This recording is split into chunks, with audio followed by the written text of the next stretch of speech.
In this courthouse, in 1940, a 16-year-old orphan named Eli Hollis stood alone. No family, no lawyer. 4 hours later, he was convicted and sent to the state pen. The Tennessee cover-up of 1940.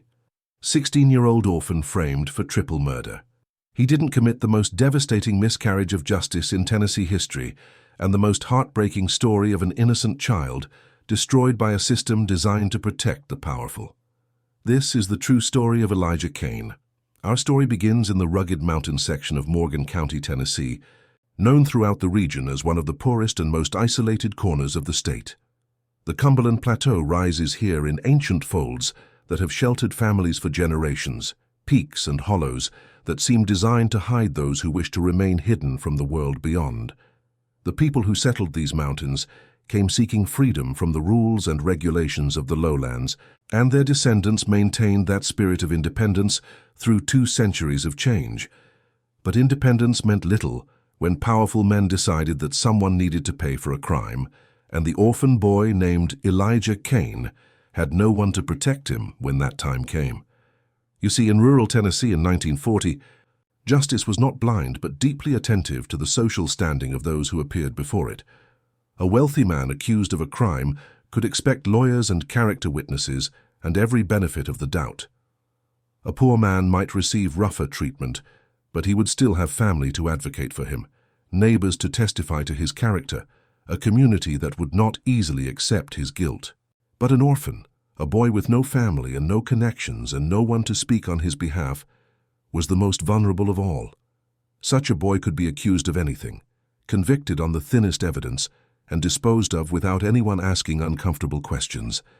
The boy who would become the victim of Tennessee's most shameful injustice was born Elijah James Kane in 1924, in a cabin on the slopes of Frozen Head Mountain that his father had built with his own hands. He was the only child of Thomas and Martha Kane, farmers who worked a small plot of rocky soil that produced barely enough to sustain their modest needs. They were poor by any standard, but they were honest, known throughout Morgan County as people who paid their debts and kept their word. They loved their son with the fierce devotion of parents who had waited years for a child and who saw in him the fulfillment of all their hopes. That's right. Elijah Kane had been a wanted child, a blessing that his parents had almost given up hoping for when he finally arrived.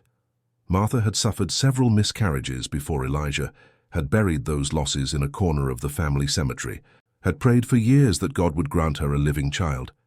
When Elijah was born healthy and strong, she saw him as a miracle, a gift that she would cherish and protect with everything she had. Thomas shared her devotion, working harder than ever to provide for his son, dreaming of opportunities that Elijah might have if only they could save enough to send him to school in the city. The tragedy that would define Elijah's life came when he was just 8 years old. A fever swept through Morgan County in the winter of 1932, claiming dozens of lives in the hollows and ridges where medical care was scarce. Thomas Kane was among the first to fall ill, and Martha followed within days, both of them weakened by years of hard labor and inadequate nutrition.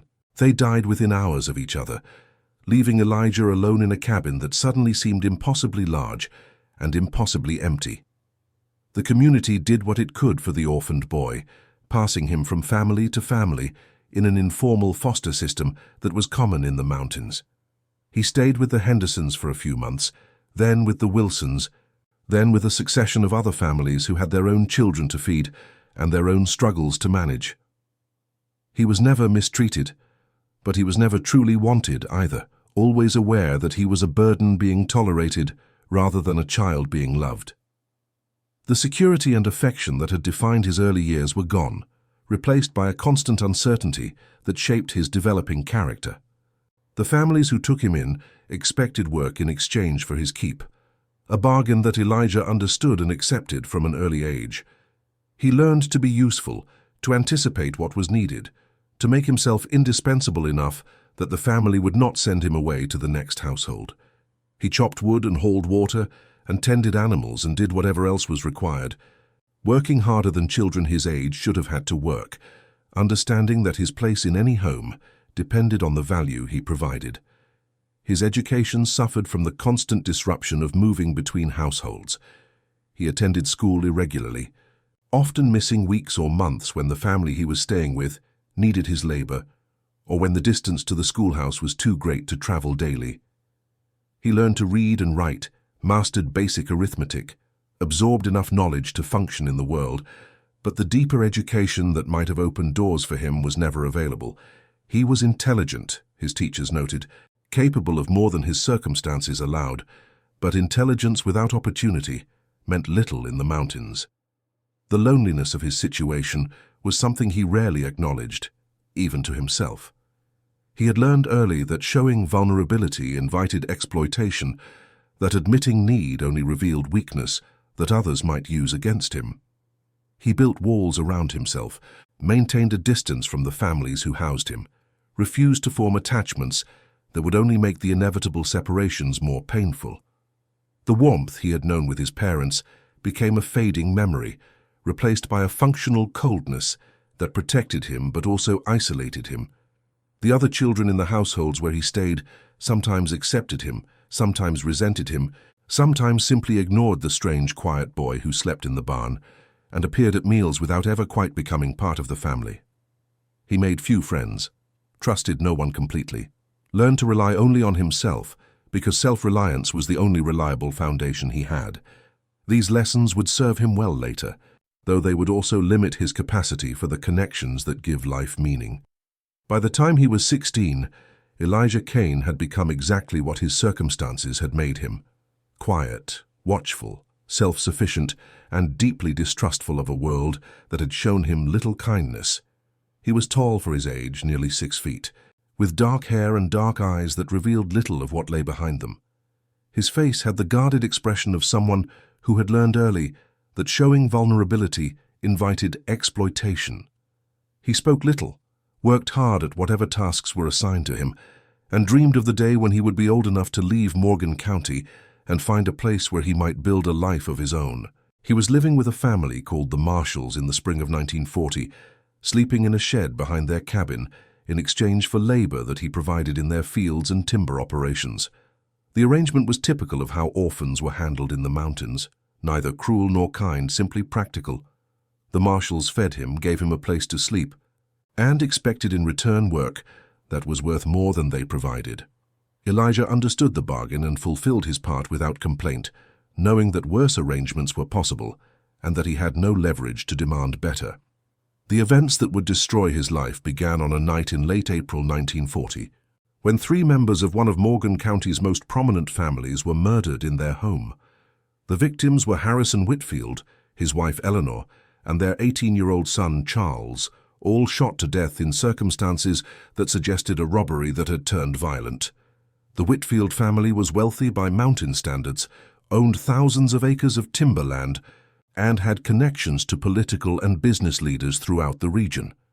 Their deaths demanded justice, and justice demanded a culprit. Now, to understand what happened in the investigation that followed, you need to understand the Whitfield family's position in Morgan County society and the pressures that their murders created for local authorities. That's right. The Whitfields were not ordinary citizens whose deaths might be investigated with patient thoroughness. They were the county's leading family, employers and landlords and political patrons whose influence extended into every aspect of local life. When they died, powerful men demanded answers, and Sheriff Calvin Burgess understood that his career depended on providing those answers quickly. Sheriff Burgess was a political creature, a man who had won his position through connections rather than competence, and who maintained it by keeping the powerful satisfied. He was 53 years old, had served as sheriff for 12 years, and had built his tenure on the principle that his job was to protect the interests of those who mattered. He had covered up crimes committed by prominent families, had persecuted enemies of his patrons, had done whatever was necessary to maintain his position. The murder of the Whitfields presented him with a problem that required a solution, and he was not particular about how that solution was obtained. The investigation began with a search for evidence that might identify the killer or killers. The Whitfield home had been ransacked, valuables taken, suggesting that robbery had been the motive. Several witnesses reported seeing strangers in the area on the night of the murders, descriptions that were vague but suggested men from outside the county. The The physical evidence was limited. A few unclear footprints, some fabric caught on a window frame, nothing that pointed clearly to any particular suspect. A competent investigation would have followed these leads carefully, but competent investigation was not what Sheriff Burgess had in mind. The pressure from the Whitfield family's associates was intense and immediate. Business partners demanded updates, political allies demanded progress, and everyone with a stake in the family's enterprises demanded assurance that the killer would be found and punished.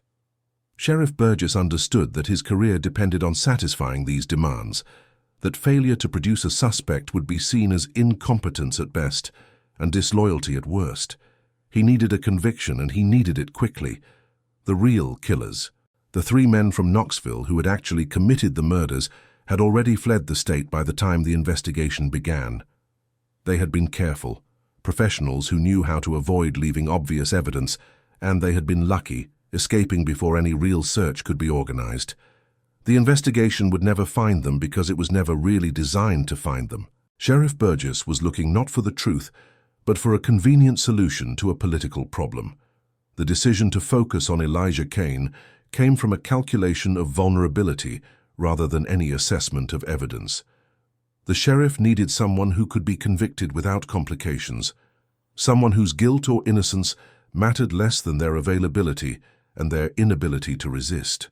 He considered several candidates before settling on Elijah: a drifter who had passed through the county, a man with a criminal record who lived on the edge of town, and the orphan boy who had been seen near the Whitfield property. The drifter had moved on. The man with the record had connections that might cause problems, but the orphan was perfect. And that's when Elijah Kane's name entered the investigation. You see, Elijah had been seen near the Whitfield property on the afternoon before the murders, cutting through their land on his way to a job he was doing for a neighbor. This was not unusual, as local people often crossed Whitfield land on various errands, but it placed Elijah in the area at a relevant time. More importantly, Elijah was an orphan with no family to defend him, no connections to protect him, no resources to fight back against accusations. He was, in short, the perfect suspect for a sheriff who needed to close a case quickly and could not afford to accuse anyone with the power to resist. The arrest came on a warm May morning, 3 weeks after the murders. Sheriff Burgess and 2 deputies arrived at the Marshall farm and took Elijah into custody without explanation, without warrant, without any of the legal formalities that might have protected a boy with family to advocate for him. The marshals watched him being led away and said nothing, unwilling to involve themselves in matters that might bring trouble to their door. Elijah went quietly, confused but not surprised, understanding in his bones that the world was not a place where fairness could be expected. The interrogation that followed lasted for 3 days, conducted in the basement of the county jail by Sheriff Burgess and his deputies. What happened during those 3 days would later be disputed, with the sheriff claiming that Elijah had confessed voluntarily, and Elijah insisting that he had been beaten and threatened until he signed a statement he had not written and could barely read. The truth, supported by the physical evidence of bruises and injuries that witnesses would later describe, was that a 16-year-old boy was tortured until he agreed to whatever his captors demanded.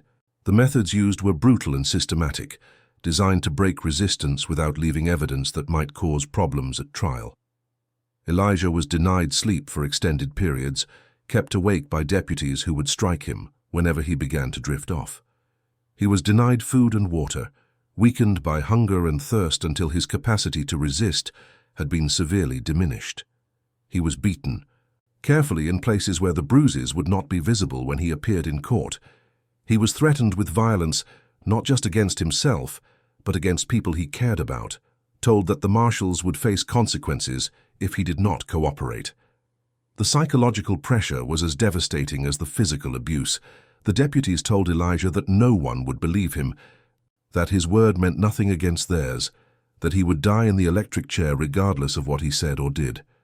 They described the execution process in graphic detail, told him what the electricity would do to his body, made him understand exactly what awaited him.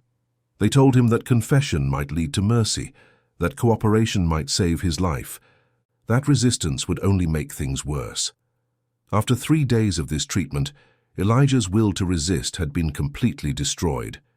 He was exhausted, disoriented, unable to distinguish between what was real and what the deputies told him.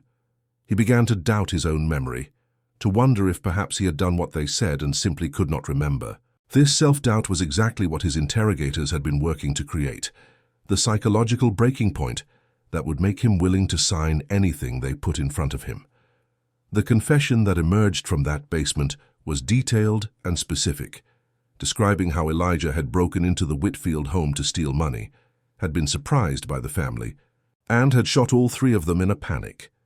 It explained where he had obtained the gun, how he had disposed of the stolen valuables, why he had chosen the Whitfield home as his target. It was, in short, exactly the kind of confession that a prosecutor would need to secure a conviction, comprehensive and self-incriminating, and apparently voluntary. There was only one problem with the confession. None of it was true. Elijah Kane had not killed the Whitfield family. He had been miles away on the night of the murders, working late at a job that several witnesses could confirm. He had never owned a gun, had never been inside the Whitfield home, had no knowledge of where valuables might be found there. The confession that bore his signature had been written by the sheriff's deputies, based on information they had gathered during the investigation, and presented to Elijah only after days of beating and sleep deprivation had broken his will to resist. The evidence of Elijah's innocence was available to anyone who cared to look for it. The neighbors he had been working for on the night of the murders were prepared to testify that he had been with them until well after midnight, when the medical examiner estimated the killings had occurred.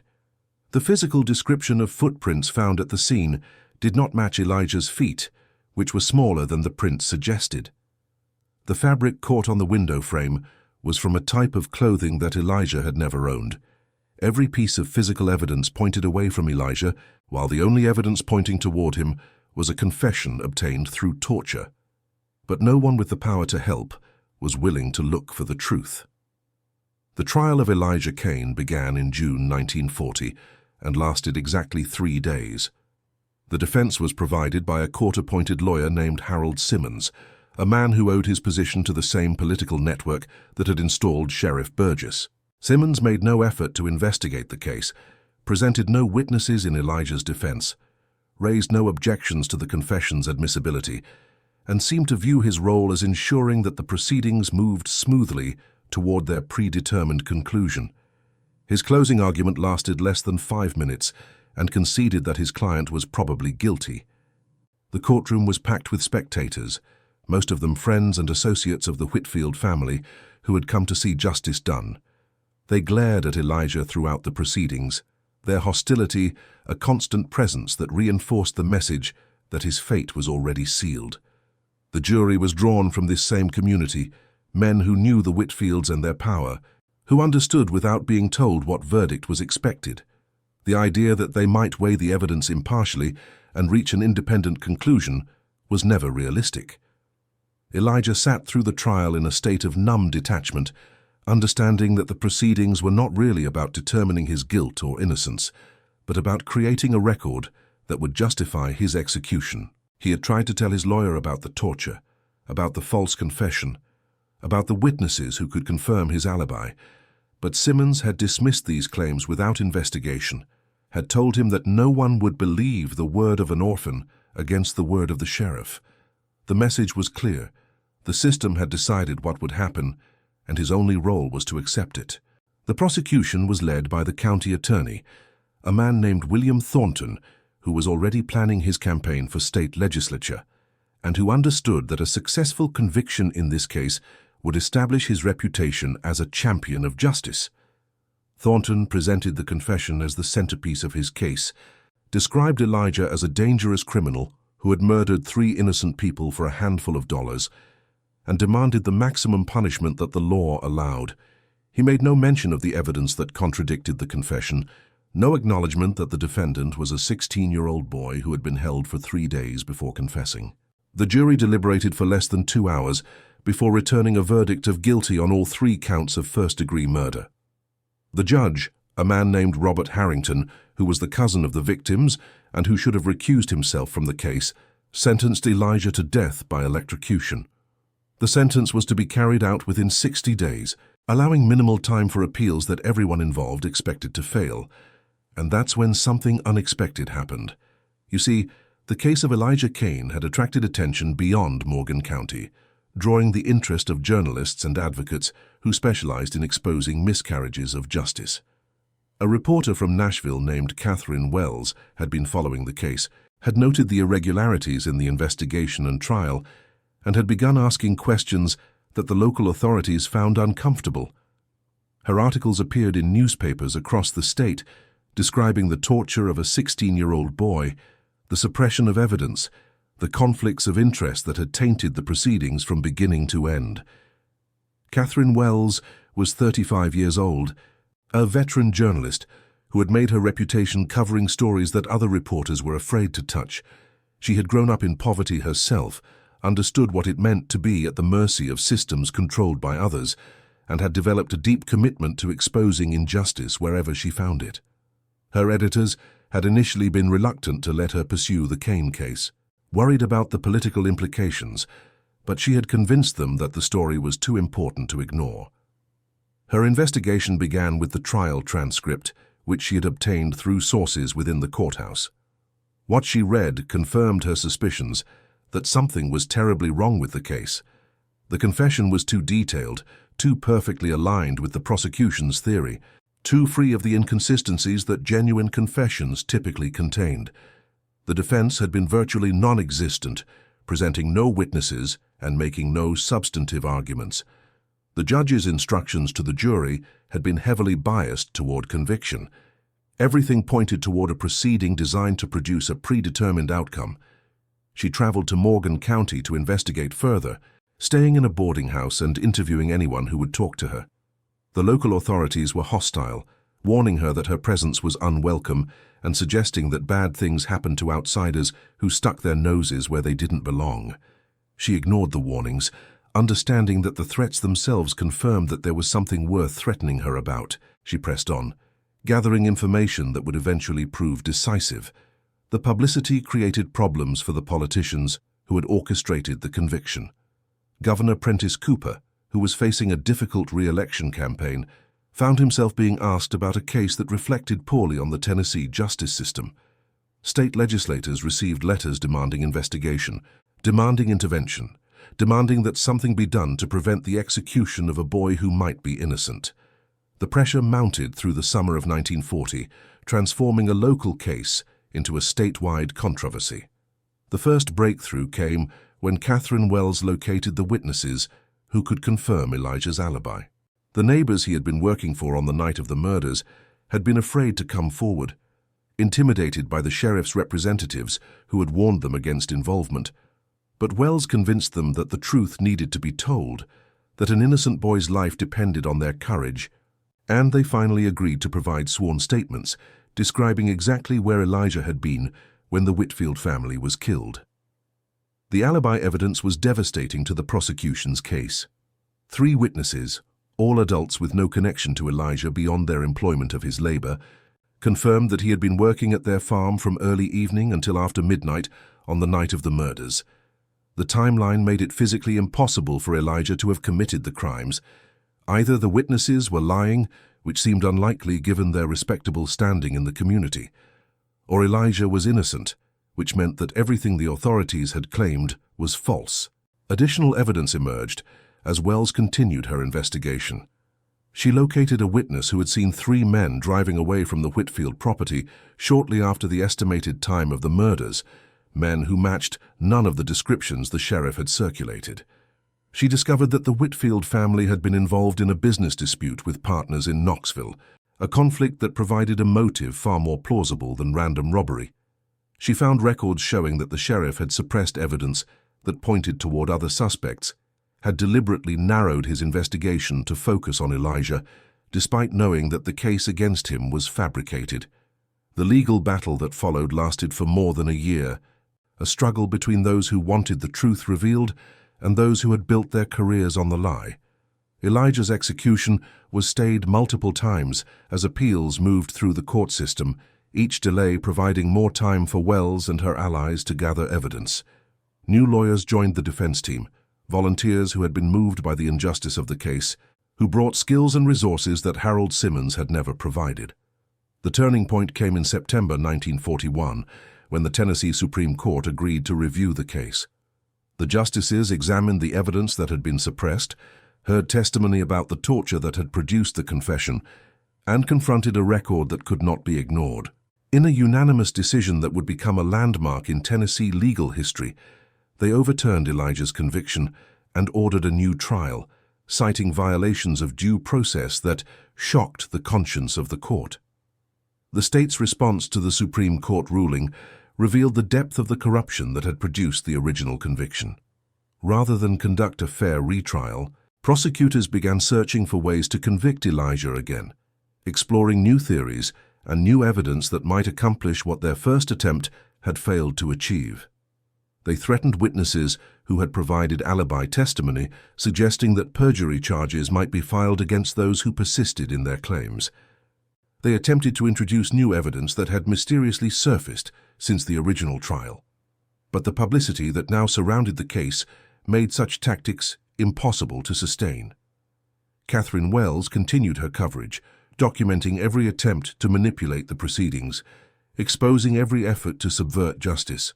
National newspapers picked up the story, drawing attention from across the country to what was happening in Morgan County. The politicians who had orchestrated the cover-up found themselves facing scrutiny they could not deflect, criticism they could not suppress, consequences they had never anticipated. The collapse of the prosecution's case came in January 1942, when a witness came forward with information that identified the actual killers. The murders had been committed by 3 men from Knoxville, hired by business rivals of the Whitfield family to eliminate a competitor and recover documents related to their dispute. The men had been arrested for other crimes in Georgia, and one of them had confessed to the Whitfield murders as part of a plea bargain, providing details that only the actual killers could have known. The revelation destroyed what remained of the case against Elijah Kane.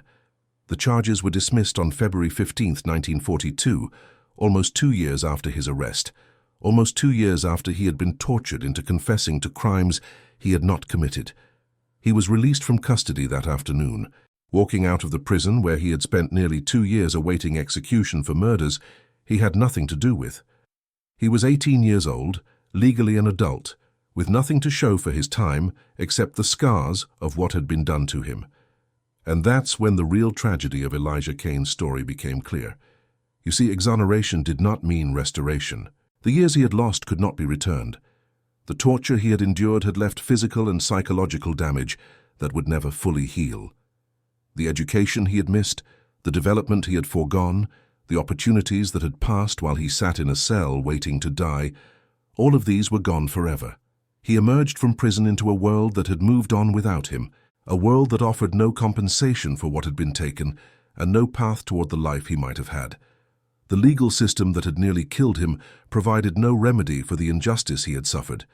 Tennessee had no statute allowing compensation for wrongful conviction, no mechanism for acknowledging the state's responsibility for what had been done. Elijah was free, but freedom was all he received. The sheriff who had tortured him, the prosecutor who had suppressed evidence, the judge who had sentenced him despite knowing the truth, all of them continued in their positions without consequence. The system that had failed him so completely simply moved on to its next cases, its next victims. The aftermath of Elijah's release was shaped by the limitations of what justice could provide. He had no family to return to, no home to reclaim, no community that would welcome him without reservation. The publicity that had saved his life had also marked him, made him known as the boy who had been accused of triple murder, left a cloud of suspicion that would follow him regardless of his innocence. Some people would always believe that he had gotten away with something, that the confession he had signed must have contained some truth, that the system would not have accused him if there had been nothing to the accusations. Catherine Wells, the reporter who had done more than anyone to save Elijah's life, tried to help him build a future. She arranged for him to stay with a family in Nashville, far from Morgan County and its memories. She helped him find work, first as a laborer, and later in a factory that was gearing up for war production. She introduced him to people who knew his story and who were willing to give him opportunities despite the stigma that the accusation had created. Her support was genuine and sustained, the only constant kindness Elijah had known since his parents' death. The war that engulfed America after Pearl Harbor provided Elijah with an unexpected opportunity. The military needed men, and his criminal record had been officially cleared, making him eligible for service.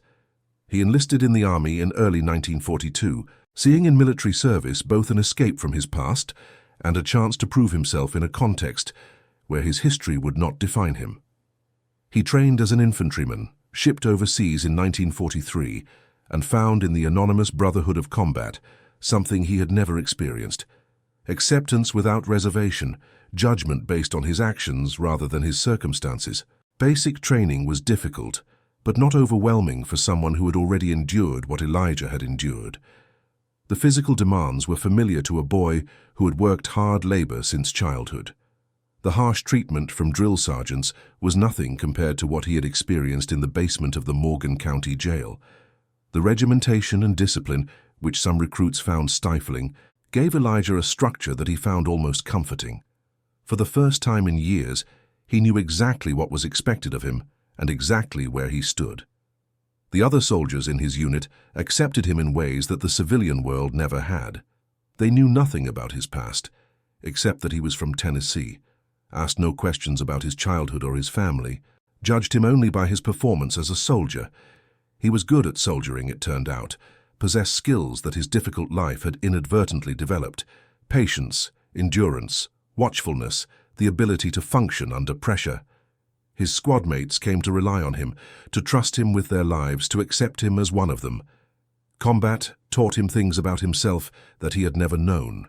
He discovered that he was brave, or at least that fear did not prevent him from doing what needed to be done. He learned that he could lead, that other men would follow him into danger if he showed them the way.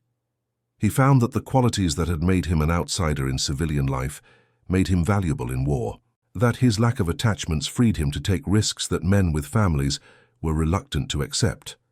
Elijah Kane served with distinction in the European theater, participating in the Italian campaign and the invasion of France. He earned commendations for bravery, was wounded twice, and rose to the rank of sergeant before the war ended. His commanding officers described him as steady under fire, reliable in crisis, a soldier who could be counted on when things were at their worst. The qualities that had helped him survive his ordeal in Tennessee served him well in combat: the patience, the watchfulness, the ability to endure suffering without surrendering hope. He returned to America in 1945, a veteran with a record that should have opened doors and a past that often closed them instead. The exoneration that the courts had granted meant little to employers who heard rumors about his history, to landlords who preferred tenants without complications, to a society that was not structured to rehabilitate those it had wrongly accused. He struggled for years, moving from job to job, living in rooming houses and cheap hotels, never quite finding the stability that should have been the reward for his service and his survival. The transition from military to civilian life was difficult for many veterans, but for Elijah, it was compounded by the unique challenges of his history. In the Army, his past had been irrelevant, his service record the only measure of his worth. In civilian life, his past followed him everywhere, surfacing in background checks and casual conversations, poisoning opportunities before they could develop. The stigma of having been accused of murder, even after exoneration, proved impossible to escape entirely. He tried different cities, different types of work, different approaches to building a life. He worked construction in Memphis, factory jobs in Louisville, manual labor in Cincinnati. Each time he settled somewhere, the past would eventually catch up with him. A co-worker who recognized his name from old newspapers, an employer who conducted a more thorough investigation than usual, a neighbor who heard the story and spread it through the community. He would move on, start again, hope that this time would be different, and watch the pattern repeat. The loneliness of his existence was profound and permanent. The inability to trust that his childhood had created, reinforced by his wrongful conviction, made forming close relationships almost impossible. He kept people at a distance, revealed little of himself, maintained the guarded posture that had protected him throughout his life. The few attempts he made at deeper connection ended badly, his partners sensing the walls he could not lower, his friendships limited by the secrets he could not share. The psychological scars of his experience proved more lasting than the physical ones. He suffered nightmares about the basement where he had been tortured, woke in cold sweats from dreams where the execution that had been scheduled was actually carried out. He had difficulty trusting anyone, difficulty believing that the world would not turn on him again, difficulty accepting that the nightmare was really over. These struggles were invisible to most who encountered him, hidden behind the guarded expression he had learned to maintain, but they shaped every aspect of his life. The one relationship that sustained him was his continued connection to Catherine Wells, who had married and had children, but who never forgot the boy whose life she had helped to save. She wrote to him regularly, visited when she could, provided the consistent human contact that might have disappeared entirely without her efforts. She was the witness to his existence, the person who remembered who he had been and who believed in who he could become.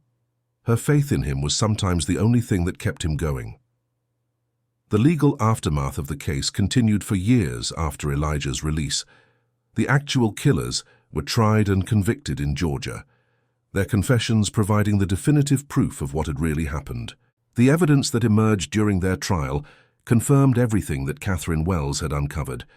The business dispute that had motivated the murders, the hiring of killers to eliminate the competition, the elaborate effort to make the deaths look like a robbery gone wrong. The truth was finally established beyond any doubt, though it came too late to help Elijah in any material way. The trial of the real killers revealed details that made the wrongful conviction of Elijah even more outrageous. The men from Knoxville had been sloppy, had left evidence that competent investigators would have found, had talked about the job in ways that created multiple witnesses to their guilt. Sheriff Burgess had ignored all of this, had focused exclusively on building a case against Elijah, had deliberately suppressed information that pointed toward the actual perpetrators. His conduct had not been merely negligent, but actively criminal, a conspiracy to frame an innocent child for murders committed by men he could have caught. The political consequences of the case extended beyond Morgan County. The Tennessee legislature held hearings into the administration of criminal justice, exposing patterns of abuse that extended far beyond this single case. Witnesses testified about other wrongful convictions, other tortured confessions, other trials where the outcome had been predetermined by political considerations. The hearings produced recommendations for reform, some of which were eventually implemented, though the pace of change was slower than reformers had hoped. Public opinion, initially outraged by the revelations, gradually faded as other events captured attention. The war dominated the news, and stories about a wrongful conviction that had happened years earlier could not compete with reports from battlefields in Europe and the Pacific. The reforms that the case had inspired were implemented quietly, without much public notice, and the broader implications for the justice system were never fully addressed. Sheriff Burgess, the man who had tortured a confession out of a 16-year-old boy, faced no criminal charges for his actions. The statute of limitations had expired on most potential offenses, and the political connections that had protected him throughout his career continued to shield him from accountability. He retired from his position in 1948, lived another 20 years, and died in 1968 without ever expressing remorse for what he had done. His obituary described him as a dedicated public servant who had maintained order during difficult times. The prosecutor, William Thornton, achieved the political career he had sought, serving multiple terms in the state legislature before becoming a judge. The case that had launched his ambitions was never mentioned in his campaign literature or his official biography. He presided over trials for 30 years, sentencing defendants to prison and sometimes to death, apparently undisturbed by memories of the boy he had nearly executed for crimes committed by others. He died in 1982, still honored as a pillar of the Tennessee legal establishment. The judge who had sentenced Elijah, despite being the victim's cousin, was elevated to a federal appellate court, his handling of the Kane case apparently no obstacle to his advancement. He served on the bench until his retirement in 1970, helping to shape legal precedents that would affect thousands of cases. The conflict of interest that should have disqualified him from the original trial was mentioned in a few legal textbooks as an example of practices that should be avoided, but it did not prevent his career from flourishing. Only Catherine Wells faced consequences for her role in the case. Her reporting had made powerful enemies, men who had the means to retaliate against those who embarrassed them. Her newspaper was pressured to fire her, and when the editor refused, advertisers were persuaded to withdraw their business. She eventually left journalism, unable to find employment in a field where her reputation for aggressive investigation had made her unemployable. She spent the rest of her career teaching at a small college, her talents largely wasted, her sacrifice largely unacknowledged. Elijah Kane lived until 1989, dying at the age of 65 in a veterans hospital in Memphis. He had never married, never had children, never built the life that his parents had dreamed for him. The years after the war had been marked by the same pattern of struggle and displacement that had characterized his youth, a continuation of the rootlessness that the wrongful conviction had imposed. He had friends, acquaintances, people who cared about him, but the deep connections that most people take for granted had always eluded him. His final years were spent in a nursing home, his health declining from the accumulated damage of his difficult life. Catherine Wells, now elderly herself, visited him whenever she could, maintaining to the end the connection that had saved his life decades earlier. She was with him when he died, holding his hand, telling him that he had mattered, that his story had mattered, that the injustice done to him had not been forgotten. Whether he heard her, whether her words provided any comfort, no one could say. The grave where Elijah Kane was buried is in a veterans cemetery in Memphis, marked by the standard headstone that the government provides to those who served.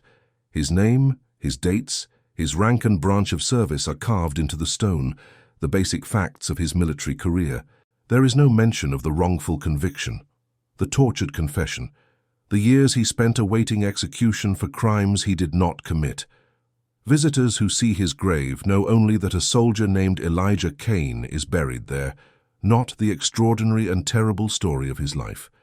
The story of Elijah Kane passed into obscurity after his death, overshadowed by other cases of wrongful conviction that received more attention, more advocacy, more institutional response.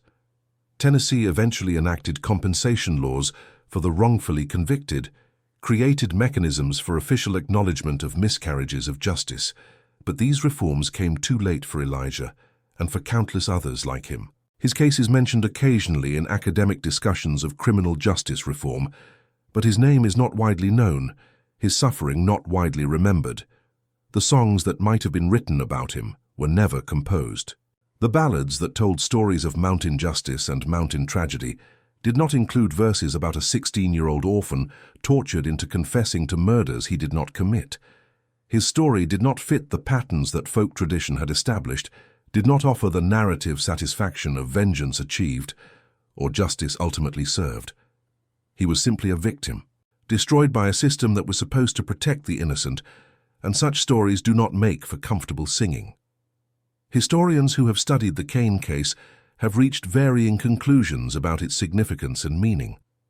Some have analyzed it as an example of how the criminal justice system can fail catastrophically when those in power care more about closure than about truth. They note that the pressure to solve a high-profile case, combined with the vulnerability of a defendant, with no resources to defend himself, created conditions that made wrongful conviction almost inevitable. The institutional incentives all pointed toward conviction, and no countervailing forces existed to protect the innocent. The case has become a standard reference in discussions of wrongful conviction, cited in legal journals and academic studies as an example of multiple system failures combining to produce injustice. Scholars have identified the specific factors that made Elijah vulnerable: his orphan status, his poverty, his lack of education, his social isolation. They have analyzed how each of these factors contributed to his victimization, how the system selected him precisely because he lacked the resources to resist. Criminologists have used the case to study how false confessions are produced, how psychological pressure can cause innocent people to confess to crimes they did not commit. The techniques used against Elijah, sleep deprivation, physical abuse, psychological manipulation, have been documented in countless other cases, revealing patterns that continue to produce wrongful convictions despite reforms intended to prevent them. The Kane case shows that these techniques were well developed even in 1940, that the problem of coerced confessions is not new, but endemic to systems that value confession over truth. Others have focused on the role of journalism in exposing injustice, seeing in Catherine Wells's reporting a model for how the press can serve as a check on official power. Her persistence in pursuing the truth, despite pressure and ultimately at significant personal cost, made the difference between life and death for Elijah Kane. Her story demonstrates both the potential of investigative journalism and the limits of what it can accomplish, saving a life while failing to achieve any broader reform. Media scholars have studied her techniques, her sources, her strategies for building public pressure. They have noted how she used the conventions of narrative journalism to create emotional engagement with Elijah's story, how she humanized him in ways that made his suffering real to readers who might otherwise have dismissed him as a criminal. Her work became a template for advocacy journalism, influencing later reporters who took on similar causes. Still others have examined the case as an illustration of how class and social standing affect the administration of justice. Elijah Kane was convicted, not because the evidence pointed to his guilt, but because he was an orphan with no one to protect him, no resources to mount a defense, no connections to those who might have intervened on his behalf. The system that should have treated him equally instead treated him as expendable, a convenient scapegoat whose destruction would satisfy the demand for closure without threatening anyone who mattered. You see, what happened to Elijah Kane cannot be justified by any framework of law or morality. He was a child, 16 years old, tortured by representatives of the state until he confessed to crimes he had not committed. He was tried by a judge who should have been disqualified, defended by a lawyer who did not defend him, convicted on evidence that everyone involved knew was false. He spent nearly 2 years awaiting execution, every day expecting to be led to the electric chair, every day knowing that he was innocent and that no one with the power to save him seemed to care. The cruelty of his situation was compounded by his youth and his circumstances. He had no parents to advocate for him, no community to rally to his defense, no resources to hire lawyers or investigators who might have uncovered the truth. The system that was supposed to protect the innocent had no mechanisms in place to protect someone like him, someone without money or connections or family. His vulnerability was not incidental to his victimization, but central to it. The very quality that made him useful to those who needed a scapegoat. The terror he experienced during those 2 years is difficult to imagine. Every morning he woke knowing that this might be the day he would be killed for crimes he had not committed. Every night he went to sleep uncertain whether he would wake up in a cell or be awakened and led to the execution chamber. The psychological toll of this sustained horror, layered on top of the torture that had produced his confession, created damage that would never fully heal. And yet his story cannot be simply condemned as an isolated failure, an aberration in an otherwise just system. The forces that destroyed Elijah Kane, the pressure to close cases quickly, the vulnerability of defendants without resources, the willingness of officials to cut corners when no one is watching, remain present in the criminal justice system to this day. Wrongful convictions continue to occur, continue to be discovered years or decades later, continue to destroy innocent lives. The specific circumstances of the Kane case may be unique, but the underlying dynamics are disturbingly familiar. The Innocence Project and similar organizations have documented hundreds of cases that share the essential features of Elijah's experience: vulnerable defendants, coerced confessions, suppressed evidence, indifferent or complicit defense attorneys. Each new case that is overturned reveals that the problems are systemic, not isolated, that the reforms instituted after earlier scandals have not eliminated the underlying failures. The story of Elijah Kane is not history, but prologue, a warning about dynamics that continue to produce victims. The story challenges us to consider what justice actually means, whether it is something the system provides or something that must be fought for against the system's natural tendencies. The legal process that nearly killed Elijah Kane followed all the formal procedures, satisfied all the technical requirements, produced a verdict that was legally valid, even though it was factually false. The forms of justice were observed while the substance of justice was abandoned. This gap between form and substance remains one of the central problems of any legal system. The specific circumstances that produced the Kane case, the political pressure to solve a high-profile murder, the vulnerability of an orphan defendant, the corruption of local officials, have not disappeared from American life. Cases continue to emerge where similar dynamics produce similar results, where the innocent are convicted because someone needed to be convicted and they were available. The reforms that followed the Kane case and others like it have improved the system in some ways, but they have not eliminated the fundamental problems that made such cases possible. The descendants of those involved in the case carry the weight of that history in different ways. The families of the actual killers, the men from Knoxville who committed the murders and allowed an innocent boy to take the blame, have largely disappeared from public view, their connection to those events forgotten by all but historians. The families of the officials who orchestrated the wrongful conviction, Sheriff Burgess and Prosecutor Thornton and Judge Harrington, have inherited reputations that later generations have sometimes tried to rehabilitate and sometimes tried to distance themselves from. Catherine Wells's children and grandchildren carry a different legacy, the memory of a woman who risked her career to save a stranger's life. Her papers were donated to a university library after her death, providing researchers with detailed documentation of her investigation and the obstacles she faced. Her story is taught in journalism classes as an example of what the profession can accomplish at its best. Though her name is less known than it should be, her sacrifice less celebrated than it deserves, the mountains of Morgan County remain today much as they were in 1940, ancient and patient and indifferent to human drama. The hollows still shelter families who have lived there for generations, descendants of the people who watched Elijah Kane be led away and did nothing to stop it.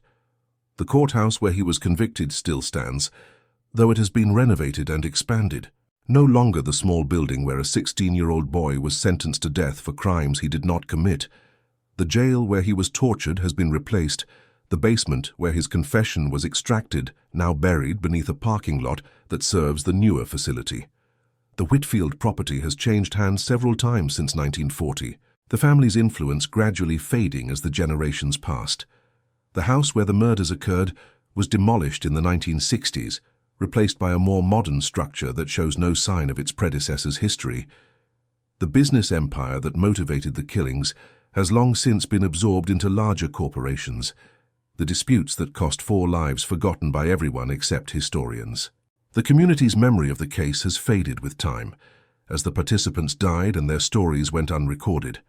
The shame of what happened, the complicity of neighbors who could have spoken up but chose silence, has been buried beneath decades of denial and forgetting.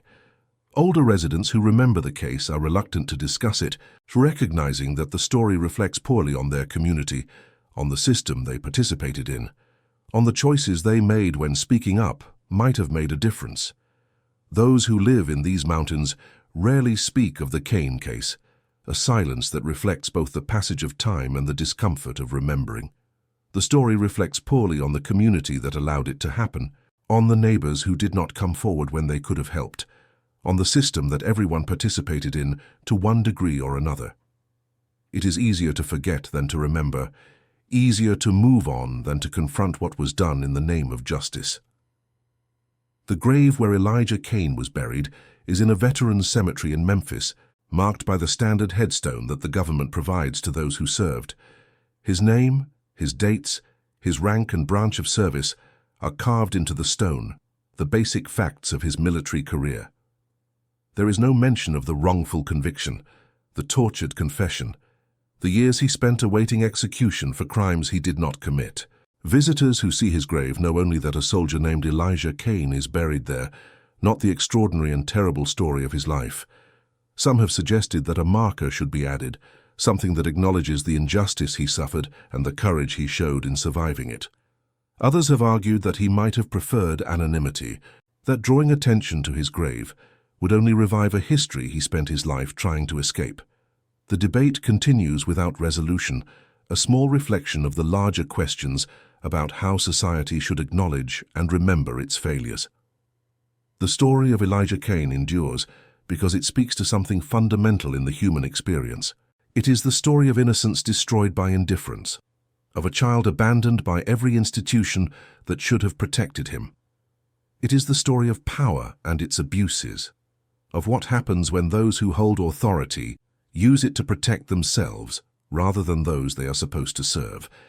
It is the story of courage and persistence, of one reporter who refused to accept a convenient lie, who fought for the truth when fighting seemed hopeless and when speaking out carried real costs. It is, finally, a story without redemption, a tale that offers no comfortable conclusion, no assurance that the suffering meant something, or that the injustice was ultimately balanced by any greater good. The lessons of his story remain urgent even today. The criminal justice system continues to produce wrongful convictions at rates that should alarm anyone who believes in the ideal of equal justice under law. The factors that made Elijah vulnerable, poverty, isolation, lack of education, absence of family support, continue to mark defendants for unfair treatment. The reforms that his case helped inspire have improved the system in some ways but have not eliminated its fundamental flaws. What about you, my friend? Would you make that journey to stand where Elijah Cain stood, to see the courthouse where he was condemned, to walk the streets of a town that nearly executed a child for crimes committed by others? Would you seek out his grave in the Veterans Cemetery, stand before the simple stone that marks his resting place, acknowledge a life that the official history has largely forgotten? The journey is not difficult, the locations accessible to anyone who wishes to visit them. But those who make the effort say that standing in those places and knowing that history brings something into focus that cannot be captured in words, a weight of sorrow and anger that lingers even after so many years. The courthouse in Wartburg has been preserved as a historic structure, its architecture reflecting the era when it was built and the values it was designed to represent. Visitors can walk through the courtroom where Elijah was sentenced to death, can sit in the seats where the jury deliberated, can stand where the judge pronounced a verdict that would have ended an innocent boy's life. The room looks much as it did in 1940, a time capsule that preserves the setting of an injustice that nearly became irreversible. The jail where he was tortured is gone, replaced by a modern facility that meets contemporary standards. Nothing marks the site where a 16-year-old boy was beaten and starved until he signed a confession he knew was false. The convenience store and parking lot that occupy the space offer no hint of the suffering that occurred there, no acknowledgement of what the previous building had witnessed. The erasure is so complete that visitors often struggle to find the location without assistance. The Veterans Cemetery in Memphis, where Elijah is buried, is peaceful and well-maintained, row upon row of identical headstones marking the final resting places of those who served their country. His grave is indistinguishable from those around it, one stone among thousands. His story invisible unless you know to look for it. Some visitors leave flowers, having learned his story and wanting to acknowledge a life that deserved better than what it received. The mountains keep their secrets, holding the memory of Elijah Cain, along with countless other stories of injustice and suffering that the official records do not preserve. His story will continue to be told, at least by those who believe that the truth matters even when it is uncomfortable, even when it indicts systems that we want to believe are fundamentally fair. He is gone now, dust mingling with the earth of a cemetery far from the mountains where he was born. But what was done to him echoes still through time, and will continue to echo as long as there are people who care about justice and those who are denied it. The injustice he suffered has meaning beyond his individual case, serving as a reminder of what can happen when the powerful care more about convenience than about truth. His story challenges us to examine the systems we rely on, to question whether they actually deliver the justice they promise, to consider who bears the cost when they fail. These are uncomfortable questions, but they are necessary ones, and Elijah Cain's life demands that we face them. And that, my friend, is the true story of Elijah Cain, the 16-year-old orphan who was framed for a triple murder he did not commit, who was tortured into confession, convicted in a sham trial, and sentenced to death before the truth finally emerged. A story of injustice and corruption, of courage and persistence, of a system that failed completely and a life that was destroyed despite eventually being saved. The mountains remember, even if few others do, and through them perhaps, so do we all, now and forever.